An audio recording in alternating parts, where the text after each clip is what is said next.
और सबसे पहले शुरुआत दीपक रंजन जी आपसे करते हैं। उत्तर प्रदेश में दलितों की अच्छी खासी संख्या है और बीएसपी यानी कांशीराम जी का जो मूवमेंट शुरू हुआ था उसे बसपा के तौर पर आगे बढ़ाया गया।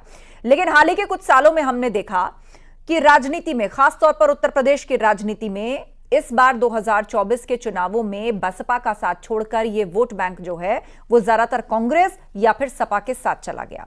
लेकिन ऐसे में एक नाम उभरा, वो नाम है चंद्रशेखर रावण का, जिन्होंने नगीना से जीत दर्ज की और वहां पर छाप छोड़ी। अब एक बहुजन मूवमेंट को आगे ले जाने के तौर पर उनका नाम देखा जा रहा है। तो इस दलित पॉलिटिक्स के भी अब कई चेहरे यूपी में नजर आ रहे हैं। एक तरफ आकाश आनंद है, उन्हें मायावती प्रोजेक्ट कर रही हैं, और दूसरी तरफ चंद्रशेखर रावण आपके भी साथ रह चुके हैं कई आंदोलनों में। देखिए आस्था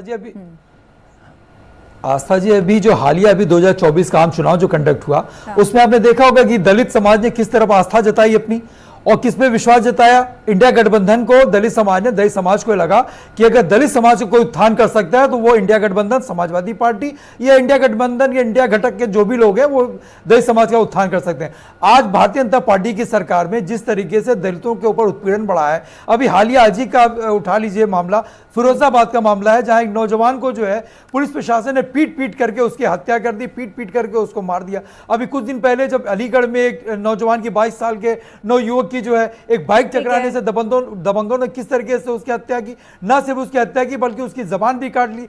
तो इस तरीके का कुकृत्य इस भारतीय जनता पार्टी की सरकार में दलितों, शोषितों, वंचितों के साथ हो रहा। देखिए समाजवादी पार्टी सदैव इनकी आवाज और पीडीए की आवाज सड़क से लेकर के सदन तक उठाती रही है। इस बार आपने उस बात को दोहराया कि दीपक रंजन जी, बसपा मंथन कर रही है, हो सकता है बड़े बदलाव जो वहां पर कहे जा रहे हैं कि कर दिए जाएं पार्टी के अंदर। लेकिन अब आगे उत्तर प्रदेश में विधानसभा चुनाव भी होने हैं, देश में अगला लोकसभा चुनाव भी जाहिर सी बात है होगा। तो दलितों और पिछड़ों का वोट बैंक मिलाकर के उत्तर प्रदेश से अगर आप बात करें तो लगभग आधी आबादी के आसपास उसके अंतर्गत आ जाती है। तो ऐसे में अब राजनीति किसके इर्द गिर्द घूमेगी, किसके साथ कौन गठबंधन करेगा, आप भी संभावनाएं तलाशेंगे।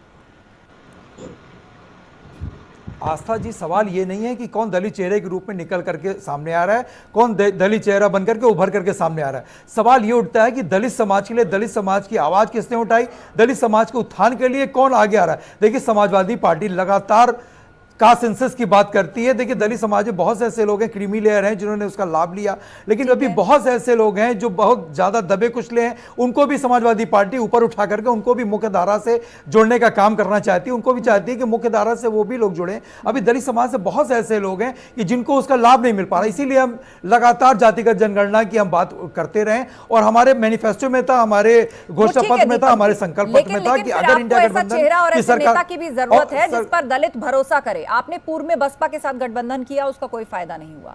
हाल ही में आप बसपा का चुनावी परिणाम देखिए, किस तरह बड़े पैमाने पे कैंडिडेट। आस्था जी, आज दलित समाज ने और सर्व समाज ने जिस तरीके से इंडिया गठबंधन के ऊपर विश्वास और भरोसा किया, क्योंकि उनको मालूम है कि इंडिया गठबंधन की कथनी और करनी में कोई अंतर नहीं है। अगर हमने मैनिफेस्टो में, अपने घोषणा पत्र में जो चीजें रखी थी दलित समाज के लिए, शोषित समाज के लिए, नौजवानों के लिए, महिलाओं के लिए, अभी हमारे भाई कह रहे थे राजनाथ जी, अब एक मिनट, राजनाथ जी बहुत खुश हुए तो अपने लड़के को विधायक बना दिए, ओमकार राजभर जी बहुत खुश हुए तो अपने लड़के को टिकट दिला दिए, संजय निषाद जी बहुत खुश हुए तो अपने लड़के को सांसद का टिकट दिला दिया। चलिए ठीक है, अनुप्रिया पटेल जी बहुत ज्यादा खुश हुई, अपने पति को मंत्री बना दिया। उसके बाद नहीं, हमने नहीं कहा था, शुरुआत इन्होंने की थी। कल्याण सिंह जी बहुत खुश हुए तो अपने लड़के को मंत्री बना दिया।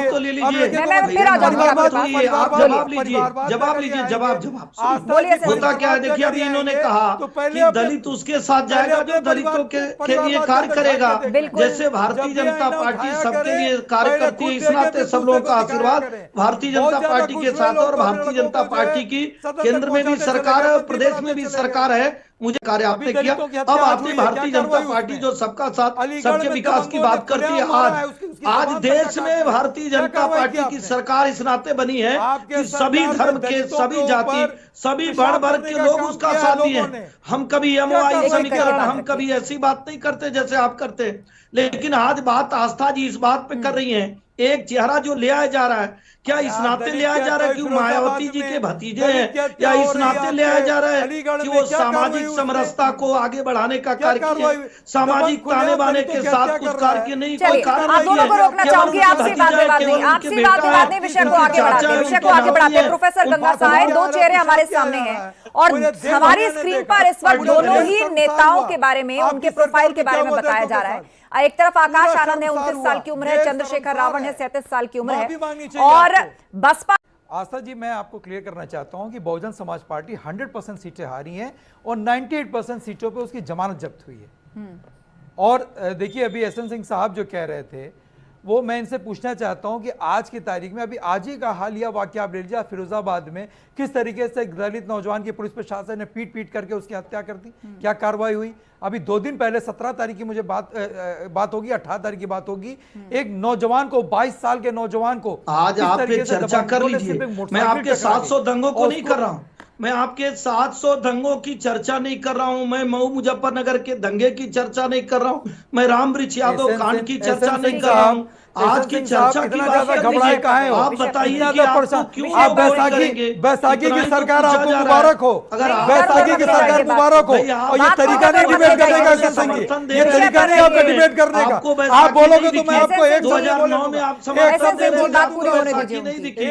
अगर आपको सखी दिखती है, हमारी आपको बैसाखी दिखती है, तो आप जानिए कि जनता के भरोसे की पूर्ण मजबूत की सरकार देश में मोदी जी के नेतृत्व में चल रही है और गाली देने वाला। ठीक है, चलिए प्रोफेसर गंगा साय, आप दोनों शांत हो जाइए। प्रोफेसर गंगा साय को मैं फिर चर्चा में लाना चाहती हूँ। प्रोफेसर गंगा साय, बहुजन समाज पार्टी के सभी उम्मीदवार हार गए, 98% उम्मीदवारों की जमानत जब्त हो गई। मतलब हार तो है ही, लेकिन उसका स्तर भी जो है वो पूर्व चुनावों के परिणामों से बिल्कुल रसातल में आप कह लीजिए पहुंच गया है। अब समीक्षा बैठक